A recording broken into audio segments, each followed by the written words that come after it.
नुसतं साप म्हटलं ना, की अनेकांच्या पोटात गोळा येतो आणि जर एखाद्या कुटुंबातल्या सदस्याला सर्पदंश झाला, तर मग काय तारंबळ उडते हे आपल्यापैकी अनेकांना माहिती आहे. सर्पदंशानंतर वैद्यकीय उपचार तेही अनेकदा साप जो काही चावलाय तो माहीत नसताना लक्षणांच्या आधारे क्लिनिकल जजमेंटच्या आधारे उपचार केले जातात. हे उपचार करून एका डॉक्टरांनी थोड्या ना तिडक्यात तब्बल 1500 रुग्णांचे प्राण वाचवले. मी बोलतोय अहिल्यानगर जिल्ह्यातील श्रीरामपूर येथील साखर कामगार रुग्णालयाचे medical director doctor Ravindra Jagdhane यांच्याविषयी. जगधने सरांनी ज्या पद्धतीने सर्पदंश झालेल्या रुग्णांना जीवदान दिलं आणि त्यांना त्यांच्या आयुष्यामध्ये पुन्हा एकदा उभं केलं, अशा जी काही तो सर्पदंश आणि सर्पदंशाची ट्रीटमेंट हा जो काही जगधने सरांनी केलेली मेडिकल क्षेत्रातली कामगिरी आहे, ती कामगिरी जाणून घेण्यासाठी आज व्हॉइस ऑफ अहिल्यानगर या कार्यक्रमामध्ये आपण जगधने सरांनाच निमंत्रित केलंय. सर नमस्कार तुमच्या स्टुडिओमध्ये. सर, जगधने सर आणि साखर कामगार रुग्णालय हे एक अतूट नातं गेली अनेक वर्ष झालं आहे आणि ती जी काही शिकाऊ डॉक्टर ते आज मेडिकल डायरेक्टर हा जो तुमचा साखर कामगार रुग्णालयातला प्रवास आहे, जरा त्याविषयी. मी साधारण 1989 मध्ये हाऊसमन म्हणून साखर कामगार हॉस्पिटलला जॉईन झालो बर. आणि आता हाऊसमन एक एक पायरी medical officer, chief medical officer आणि आता सध्या मेडिकल डायरेक्टर आहे. ओके. काय या प्रवासात म्हणजे कसं असतं की वैद्यकीय क्षेत्रामध्ये अनेक ऑफर्स असतात, स्टेटस असतं, स्टेटस सिम्बॉल असतो. अशा ऑपॉर्च्युनिटी तुम्हाला पण आल्या असतील ना? अपॉर्च्युनिटी सुरुवातीला आल्या होत्या, बर. पण नंतर हे समीकरण इतकं पक्कं झालं, घट्ट झालं. घट्ट झालं एकदम. हम्म, हम्म, तर हम्म. मग पुढं दुसऱ्या अपॉर्च्युनिटीचा विचारच करायची अच्छा, वेळच आली नाही म्हणजे अच्छा, असं. अच्छा. सर, ज्यावेळेस कुठलाही डॉक्टर किंवा कुठलाही विद्यार्थी वैद्यकीय शिक्षण घेतो त्यावेळेस एक टास्क असतो समोर की आपलं स्पेशलायझेशन काहीतरी करायचं. तुम्ही ज्यावेळेस जॉईन झाले त्यावेळेस मग स्नेक बाईट ह्या विषयात काही करायचं ठरवलं होतं शिकतानीच की ते ओघाने सुरू झालं? नेमकं काय? नाही, शिक्षण घेताना काय दुसऱ्या वर्षी फॉरेन्सिक मेडिसिन आणि इतर सर्व पॉइझनिंग वगैरे त्याच्यात एक विषय असतो तो. विषय असतो एक. हम्म, हम्म. आणि नंतर मग शिकत असताना इंटर्नशिपमध्ये आता आपले सिनियर ट्रीट करत असतात, आपण बघत असतो हम्म, आणि फार काय त्यावेळेस स्वतः काही करण्याचं हम्म, हम्म, हम्म, हम्म. अपॉर्च्युनिटी मिळत नाही किंवा घेतली तरी पण ती अंडर गायडन्स असते. बरोबर, हां. बरोबर. हम्म, हम्म. आताही हॉस्पिटलमध्ये आमचं टीमवर्क आहे म्हणजे. हम्म, हम्म, हम्म, हम्म. त्याच्यात अगदी स्वीपरपासून तर अगदी जे फिजिशियन्स येतात, सर्जन्स येतात, हम्म, हम्म, तर हम्म. सर्वांचा रोल आहे. अच्छा. हां. ते पण साखर कामगार जॉईन झाल्यानंतर नंबर ऑफ केसेस तुम्हाला बघायला मिळाल्या म्हणून मग तुम्ही अभ्यास करत गेले नेमकं? आता ग्रामीण भाग असल्यामुळे हम्म. बरेचसे स्नेक बाईटच्या केसेस भरपूर येतात आणि प्रायव्हेटमध्ये स्नेक बाईट किंवा पॉइझनिंगचं अनेक कारणांमुळे पेशंटला ट्रीटमेंट करू शकत नाही प्रायव्हेट अच्छा. डॉक्टर्स म्हणजे. हॉस्पिटल्स. त्यामुळं आपल्या ट्रस्ट हॉस्पिटलकडेच हे सर्व येतात ओघाने. बर. आणि मग असं मग नंबर ऑफ पेशंट्स वाढत गेले अच्छा. आणि वाढत गेल्यावर मग त्याच्यावर आम्ही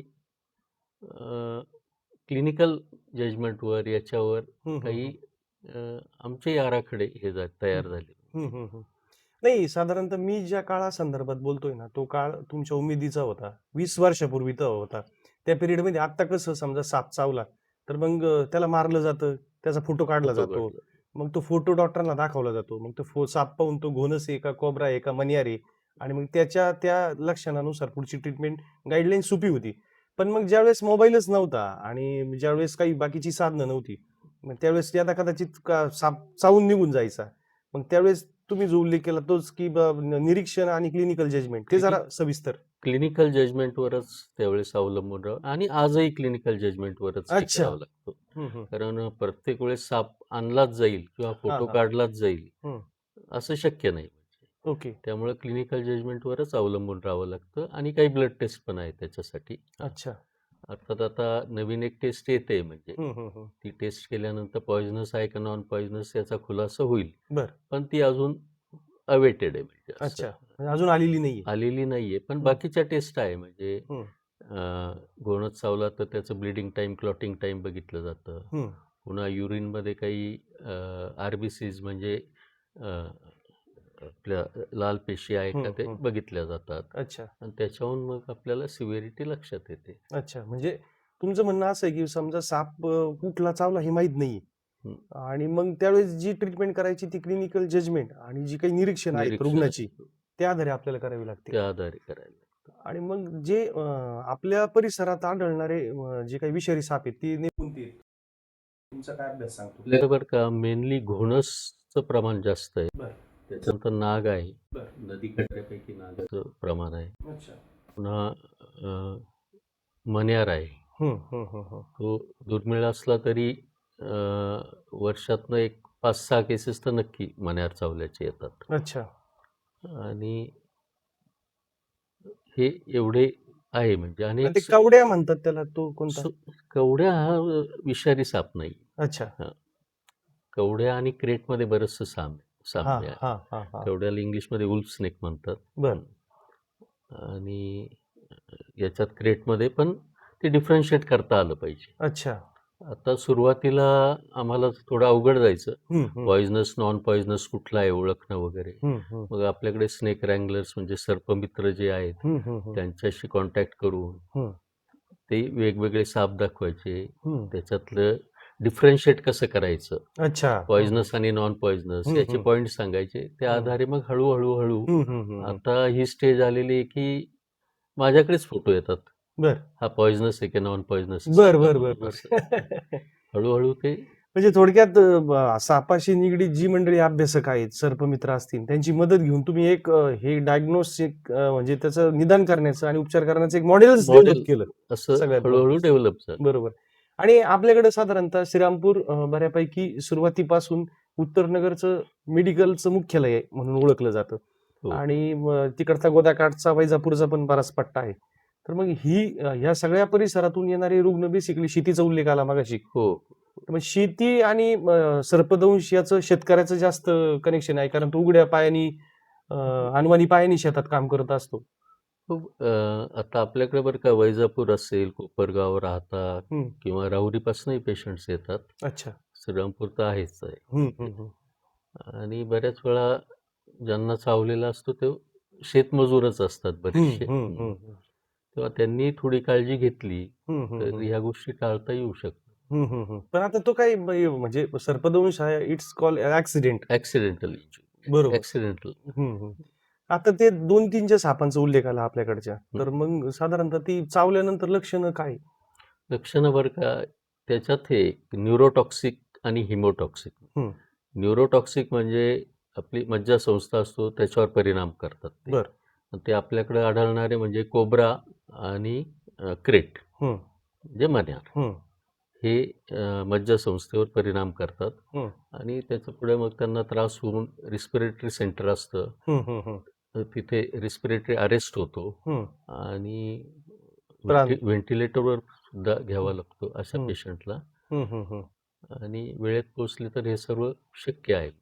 एक स्टडी काय सांगतो, की साधारणतः एक विषारी साप या तिघांपैकी किंवा चौघांपैकी किंवा ह्याच्या व्यतिरिक्त एक विषारी साप चावल्यानंतर तो रुग्ण किती मिनिटात, किती तासात हॉस्पिटलाइज होणं गरजेचं आहे?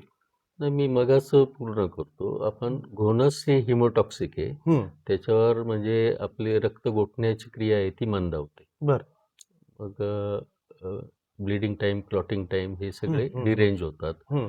म्हणजे अशा पेशंटच्या लघवीतनं रक्त वगैरे येऊ शकतं. हं, हं, हं. ज्यांना पुढे चालून म्हणजे रिनल फेल्युअरमध्ये जाऊन डायलिसिससुद्धा लागू शकतं. हं, हं, हं, हं. हिमोटॉक्सिक याच्यात. बरोबर. हिमोटॉक्सिकमध्ये व्हायपर येतो. हं, आणि सॉफ्ट-स्किल्ड व्हायपर आहे, पण तो आपल्याकडे फार दिसत नाही म्हणजे. हं, हं. तो कोकणात जास्त आहे म्हणजे. अच्छा.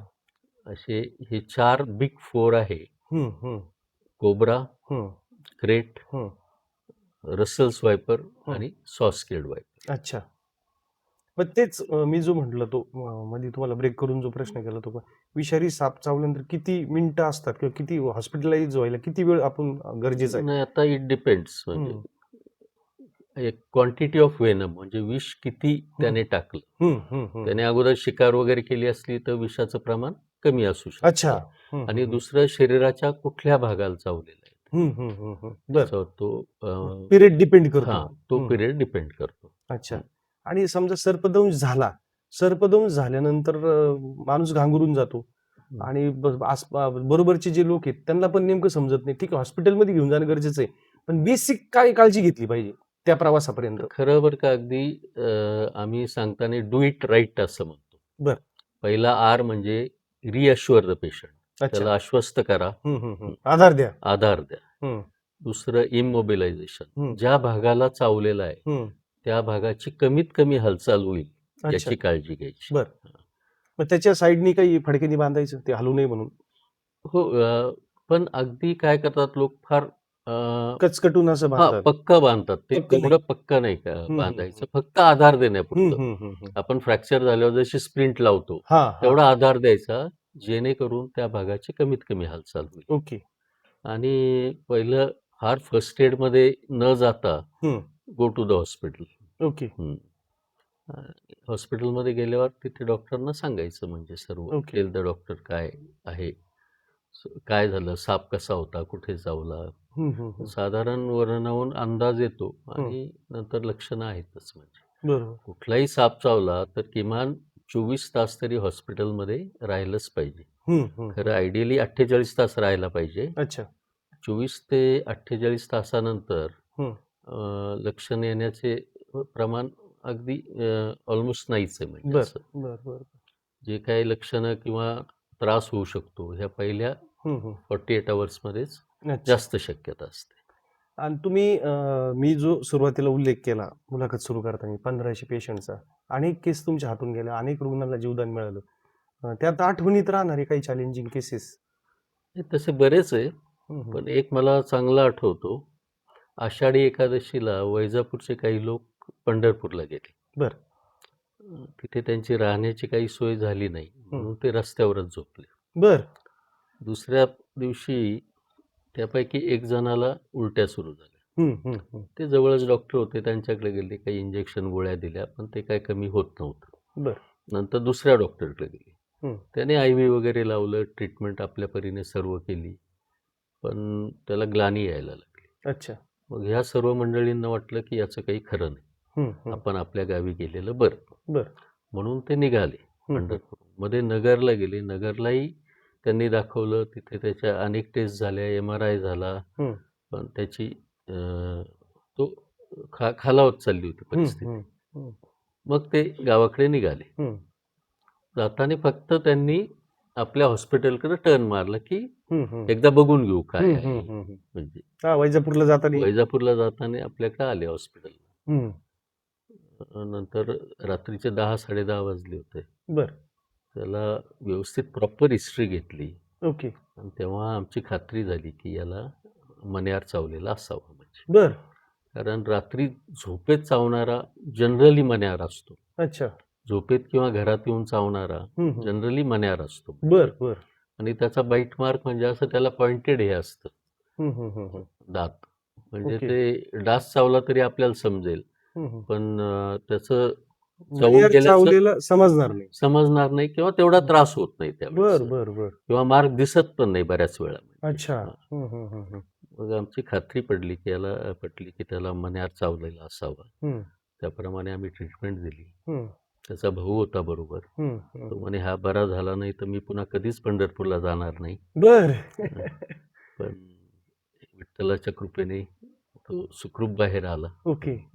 पण मग सर, 2 प्रश्न ह्या तुमच्या उत्तरातून निर्माण होतात. पहिला प्रश्न असा की समजा मनिहार त्याला रात्री कधी चावला असेल तो, आणि तो परत 12 तास दिवस गेला अख्खा दिवस, मग तो इतक्या वेळ मनिहार सारखा विषारी साप चावून तो मग इतक्या वेळ ते सफर कसं झालं? साधारण बघा, सकाळी 6 पासून त्याला त्रास झाला आणि आमच्याकडे पोहोचला तो रात्री 10:30 वाजता. म्हणजे हा पिरियड.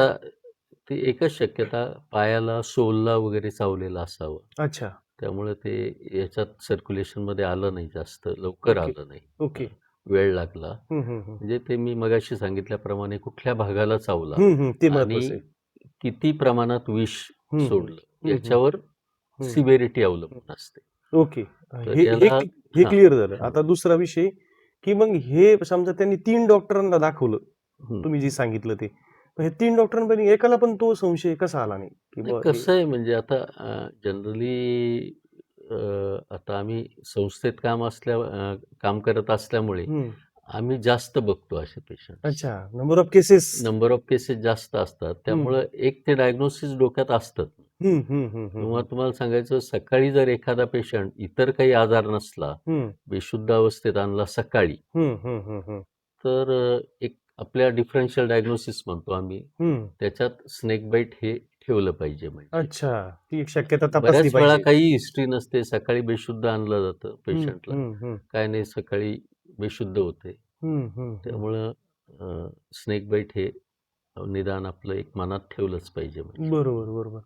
म्हणजे विठ्ठल पण आहे आणि डॉक्टरांमधील देवदूत जे म्हटलं जातं, ती दोन्ही पण प्रचिती त्या जे त्या नातेवाईक होते, त्याचा भाऊ पेशंटला होता, ती त्याला ती आली बुवा या आली. सगळ्या हो, ह्याच्यातून. अगदीच. म्हणजे ते जे चॅलेंज आहे, की म्हणजे जे काही तुमची स्पेशालिटी आहे उत्तर नगरमध्ये विशेषतः, की बुवा अशी काही क्रिटिकल केस झाली, तर मग जगदने सर, तर ते का आहे हे त्याचं मूर्तिमंत उदाहरण आहे तुम्ही आता सांगितलंय. खरं म्हणजे बरं का, हं. हे सर्व श्रेय माझं एकट्याचं नाहीये. मी पुन्हा रिपीट करेल म्हणजे. बरं, बरं. त्याच्यात सर्वांचा सहभाग आहे म्हणजे हं, हं. अगदी. म्हणजे आमचे सर्व ऑनररी डॉक्टर्स, हं, मेडिकल ऑफिसर्स, हं. विशेषतः आयसीयूचे स्टाफ जो आहे, ते बरोबर. पण अगदी आणि प्रत्येक घटक महत्त्वाचा असतो हं, अशा हं, वेळेस. हं.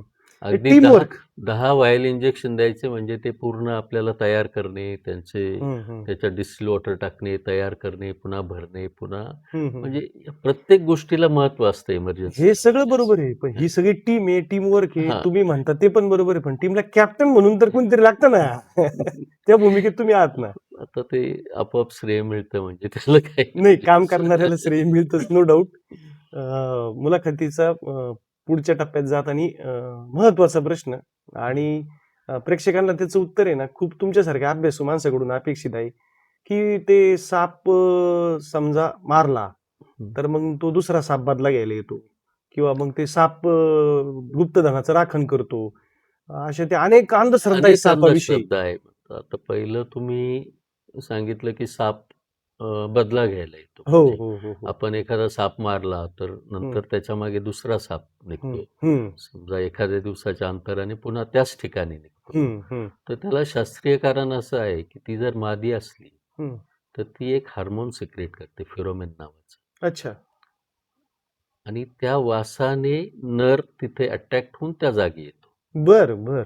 म्हणजे पूर्वीच्या काळी साप मारल्यानंतर एक तर ते जाळायचे हं, किंवा मग मारल्यानंतर ज्या काय काठीने वगैरे मारला, हं, ते हं, लिंबाच्या झाडाला हं. ते हे करायचं, तो वास नष्ट हो, करण्यासाठी हो, म्हणजे. हो, हो, हो. असं पूर्वी जे करायचे त्याला शास्त्रीय कारण त्या लोकांना माहिती नसलं, हं, हं. तरी त्याच्यामागे नक्कीच शास्त्रीय कारण होतं. असतं. हं, हं, हं. बरोबर.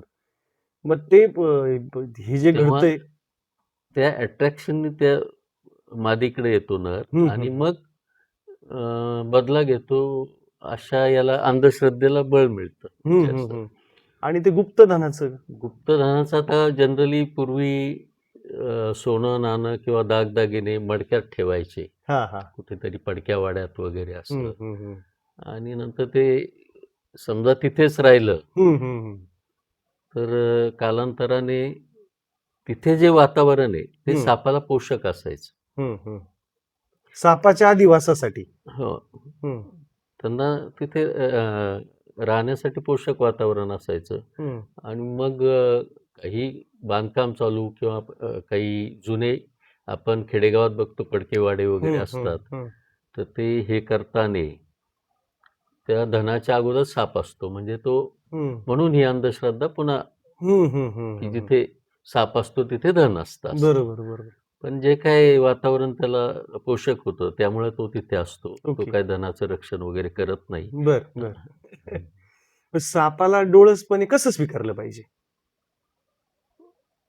आता सापाचे खरं शेतीमध्ये तर खूप फायदे आहे. हं. उंदीर साधारण लेटेस्ट आकडेवारीनुसार एक साधारण 20% ते 25% अन्नधान्याची नासाडी उंदरांमुळे होते. शेतीतल्या. शेतीमालाची. तर मग साप नक्कीच आपल्याला म्हणजे शेतकऱ्याचा मित्र त्याला म्हटलंच मित्रच जातं. म्हटलं जातं. हं, हां. हं. पण अलीकडं साप म्हटलं तर पहिलं आपण काठी शोधतो म्हणजे असं. हं, हं, हं, हं. अर्थात त्याला म्हणजे विषारी असला तर धोकाच असतो म्हणजे. बरोबर. आणि साधारण आम्ही 20-25 वर्षापूर्वी 10 पेशंट जर आले, हम्म. तर त्यातले 8 बिनविषारी असायचे बर. आणि 2 विषारी असायचे. हम्म. पण आता वेगळं आहे. आता 10 पेशंट आले तर 8 विषारी सापडतात. बर. त्याच्यात म्हणजे आपण अतिक्रमण केलेलं आहे त्यांच्या. अच्छा. म्हणजे बिबट्याच्या अधिवासाची चर्चा सुरू आहे, हां, बिबट्यांच्या हल्ल्याची चर्चा सुरू आहे. हां. तसं सापांचा अधिवास सापांचं पण पण आहे आपण म्हणजे डिस्टर्ब केलाय. आपण अतिक्रमण त्यांच्या जागेवर केल्यामुळे ते आता जीवसृष्टीतला प्रत्येक जीवसृष्टीतली ती एक साखळी, ते एक सगळं ती सायकल पूर्ण करत सायकल असतो पूर्ण करत आणि ती कुठेतरी डिस्टर्ब होतीये मानवी हस्तक्षेपामुळे. बरोबर. त्याच्यात सापाचा पण अं, आहेच, महत्वाचं आहे. महत्वाचा हो. विषय आहे. आणि मग साधारणतः हे सगळं सापाविषयीचं विज्ञान किंवा सायन्स किंवा उपचार पद्धती समजून घेत असताना म्हणजे आता ज्या पातळीवर साधारणतः शेतीशी निगडीत शेतकऱ्याचा उल्लेख आला, तर त्या जुन्या लोकांचे काही ठोकताळे होते शेतात जाताना. नाही, आता खरं म्हणजे आता थोडी काळजी घेतली ना शेतात जाताना. पूर्वीच्या काळी काठी असायची, त्याला घुंगरू असायचं आणि चप्पल म्हणजे चप्पल म्हणायच नाही, त्याला वाहना कर कर आवाज करणाऱ्या वाहनाच असायच्या त्या. वाहनच असायचे. त्यामुळे मग फायदा व्हायचा म्हणजे त्या तो आवाजाने आणि बाजूला जायचं. हम्म. आणि आता बऱ्याचशा स्त्रियांना आपल्याकडे घास वगैरे कापताना सर्पदंश होतो. ते प्रमाण जास्त आहे. ते प्रमाण जास्त आहे. त्यांनी कापण्यापूर्वी ज्या भागात आपण काम करणार आहे त्याचं थोडंसं काठीने थोडंसं स्कॅनिंग करू आणि मग केलं तर हे टळू तपासायला पाहिजे ते. शकतं. बरोबर. पुन्हा गमबूट घातले तर हे पण गमबूट सुद्धा पाहून घेतला पाहिजे घालण्यापूर्वी, कारण तिथेही पोषक वातावरण असतं अच्छा, त्याला सापासाठी राहण्यासाठी. राहण्यासाठी. आता ही समजा काळजी तर घेणं गरजेचं आहे, विशेषतः शेतकरी बांधवांनी. आणि मग त्या पलीकडे जाऊन आणखीन कुठल्या प्रकारची काळजी? नाही, आता बऱ्याचशा गोष्टीवर काय करावं हे तर मी सांगितलं. पहिलं म्हणजे फार फर्स्ट एड मध्ये वेळ न घालवता हॉस्पिटलला जाणं सगळ्यात महत्वाचं. बरोबर.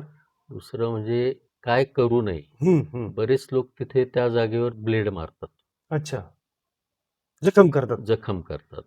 आणि वायपर वगैरे असा घोणस चावलेला असला त्या जखमेचं गँग्रीन होण्याची दाट शक्यता असते. तेव्हा तिथे काही ब्लेड वगैरे मारू नये. त्याला बर्फ वगैरे असं काही लावू नये. 1-2 केसेसमध्ये तर शॉक देऊन आणतात त्या जागी. अरे बापरे. इलेक्ट्रिक शॉक देऊन आणतात. तर तसं काही करायचं नाहीये. पुन्हा काही जण लेप लावतात काहीतरी, ते पण टाळलं पाहिजे. अच्छा.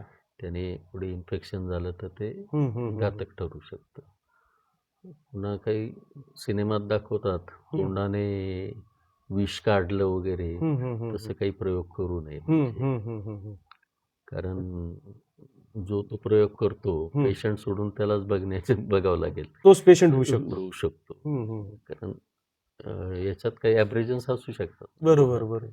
म्हणजे थोडक्यात जशा सापाविषयीच्या अंधश्रद्धा आहे तशा ह्या चुकीच्या गोष्टींचा पण टाळल्या पाहिजे. सगळ्यात महत्वाचं बॉलिवूडचा चित्रपटाचा तुम्ही आता उल्लेख केला. आणि बॉलिवूडमध्ये विशेषतः मराठी चित्रपट पण आहेत काही, की सापाला किंवा सापाची जी प्रतिमा दाखवली गेली किंवा साप ज्या पद्धतीने दाखवला गेला, म्हणजे चित्रपट हे रंजनाच्या माध्यमातून प्रबोधनाचं साधन आहे.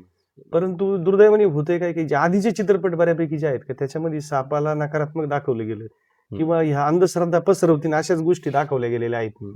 तर ते ती काहीतरी एक चूक मानता येईल त्याला किंवा ती सुधारली पाहिजे निर्मात्यांनी पण. म्हणजे आता त्यांनी एक एंटरटेनमेंट म्हणून दाखवलेलं आहे असं समजू आपण. मालिका आता म्हणजे 2025 मध्ये मालिका चालू आहे त्याच्यावर. नगीना आहे काय म्हणजे असं. पुन्हा एक साप चावला, पुन्हा त्याच ठिकाणी परत चावला तर मग विष या सर्व अंधश्रद्धा आहे म्हणजे. अच्छा. मग ते पुन्हा बदला घेणं आलंच म्हणजे. नाही, एकंदरीत आपली अभिव्यक्ती म्हणून किंवा चित्रपटसृष्टी ह्या पातळीवरचं प्रबोधन किंवा ह्या पातळीवरचा अभ्यास किंवा ह्या पातळीवरचं तेच परत की रंजनातून प्रबोधन अशी खरी सापाविषयीच्या आयडिओलॉजीवर एखादी कलाकृती यायला पाहिजे, पण ते होत नाही दुर्दैवाने. नाही, आणि तशी आली तर तिला फारसा रिस्पॉन्स मिळणार नाही. एक स्टोरी म्हणूनच. बरोबर लोकांना काहीतरी एंटरटेनमेंट लागतं ना. बरोबर बरोबर पण ते पण तो गैरसमज असा पसरवला जातो त्या पण निमित्ताने. गरज आहे त्याची. गरज आहे हम्म, एवढं नक्की. पण हे अशा गोष्टी दाखवून मिसलीड होतं म्हणजे सोसायटी. तुम्ही आयसीयू मध्ये हॉस्पिटलमध्ये येणाऱ्या रुग्णांची सेवा केली, त्यांना जीवदान दिलं. त्याचबरोबर तुम्ही अनेक ठिकाणी व्याख्यानाला जाता, अनेक चर्चासत्रात सहभागी होता. तुमचा जो अभ्यास आहे तो रिसर्च पेपरच्या माध्यमातून मांडत असता. प्रबोधन तुमचं सर्पदंशाविषयी का सापांविषयी पण सुरू असतं, त्याविषयी जरा. नाही आता 2-3 वेळेस आकाशवाणीलाही आपण हे केलेलं आहे. आणि बऱ्याच वेळा आम्ही कॉलेजवर वगैरे लेक्चर्स घेतो. त्याच्यात कसं डिफरन्शिएट करायचं, विषारी कुठला, बिनविषारी कुठला, त्याचे पिक्चर्स दाखवून त्याचे सगळे डिफरन्शिएटिंग पॉइंट्स, शेपटी असेल, डोळे असेल, म्हणजे जो बिनविषारी साप असतो त्याची निमुळती होते शेपटी. अच्छा.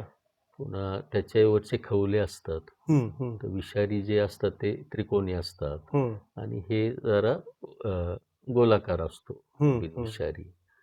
पुन्हा काही यांचं फार साम्य असतं, म्हणजे घोणस आणि एक डुरक्या घोणस म्हणून, तो नॉन पॉइझनस आहे. बर. पण दिसायला दोन्ही सारखेच दिसतात. अच्छा. हे असे डिफरन्शिएटिंग पॉइंट्स आले. आणि आजकाल बरेचसे लोक फोटो काढून आणतात. आता मारलं नाही पाहिजे, पण मारूनच आणला जातो जनरली साप म्हणजे. आणि मी मगाशी सांगितल्याप्रमाणे झोपेत चावला तर मण्यार असं डेफिनेट म्हणजे. आणि साप बर का शक्यतो स्वतःहून हल्ला नाही करत. अच्छा. तो आपला काही आवाज आला तर तो निघून जाणं पसंत करतो. बर. किंबहुना तो तिथे आहे याचे इशारे सुद्धा देतो. बर बर बर. उदाहरणार्थ नाक फणा काढतो. तो त्याच्या बचावासाठी ऍक्टिव्हिटी करत असतो. नाही, फुटकारतो. पुन्हा घोणस अगदी कुकरची शिट्टी असते तसा आवाज करतो, विस्लिंग साऊंड. ओके. पुन्हा मण्यार एस शेप हे केलेला असतो आकार त्याने, म्हणजे ते आपल्याला इशारा देतो तो. अच्छा.